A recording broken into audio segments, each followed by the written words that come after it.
saya Zahwa dari Fakultas Ekonomi dan Bisnis, jurusan Manajemen. Kalau boleh tahu, kakak namanya siapa? Kalau saya Haikal Saputra, Iya. saya dari Fakultas Teknik khususnya Prodi S1 Teknik Sipil. Kalau kakak ini nggak mungkin ya nggak punya media sosial. Iya, Kalau boleh tahu, media sosial apa nih yang paling sering kakak pakai? ada media sosial WA, terus Instagram, terus TikTok, dan yang paling sering yang saya gunakan itu Instagram.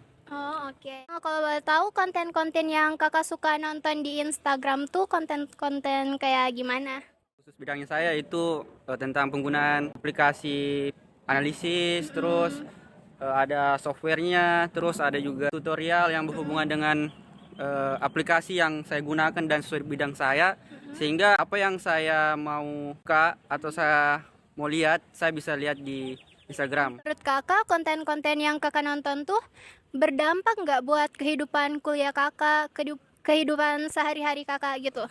Sangat berdampak sih, karena kita menonton terus mempelajari apa yang kita tonton sesuai dengan minat saya, itu penggunaan analisis yang mana seperti AutoCAD atau Civil 3D, Iya. yang mana ini sangat-sangat menguntungkan kalau bagi anak-anak teknik, khususnya teknik sipil.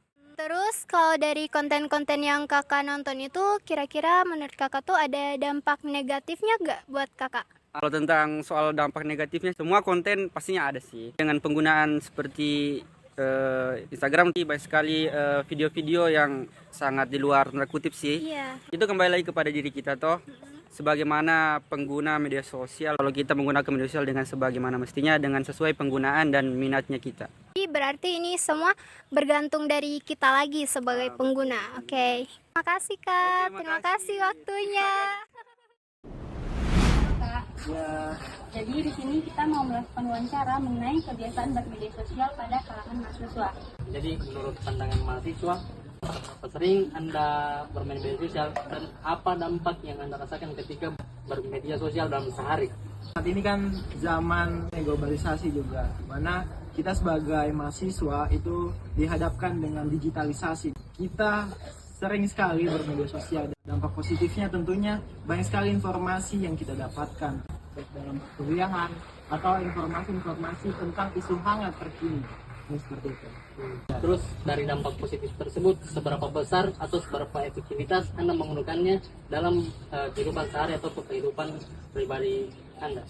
Ketika kita bermedia sosial, kita sebagai mahasiswa tidak hanya tong kosong saja, tetapi ketika kita mendapatkan informasi, pemikiran kita sebagai mahasiswa, oh ternyata saat ini itu sedang ada isu hangat, contohnya efisiensi anggaran tersebut. Kalau berbicara tentang dampak negatif, seberapa berpengaruh dampak negatif dari bermedia sosial ke mental ketika terlalu over dalam menggunakan media sosial?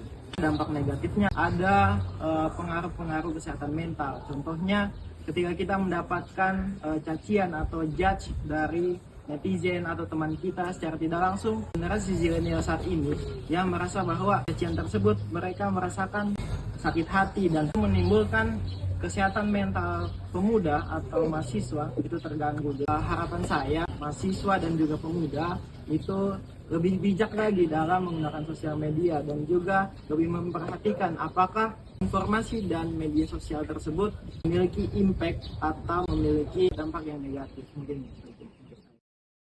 Kak, maaf mengganggu. Boleh tanya namanya nggak? Arni. Oke, Kak Arni, saya ingin bertanya, bagaimana sih tanggapan kakak tentang cyberbullying yang ada di media sosial saat ini? Menurut saya itu tidak pantas sih Kak, soalnya itu bisa mengurangi kepercayaan diri seseorang. Terus tidak semua orang juga bisa terima dengan komentar negatif itu, jadi takutnya ada yang sakit hati atau dendam. Oke, terima kasih kakak. Iya. Permisi Kak, dengan siapa?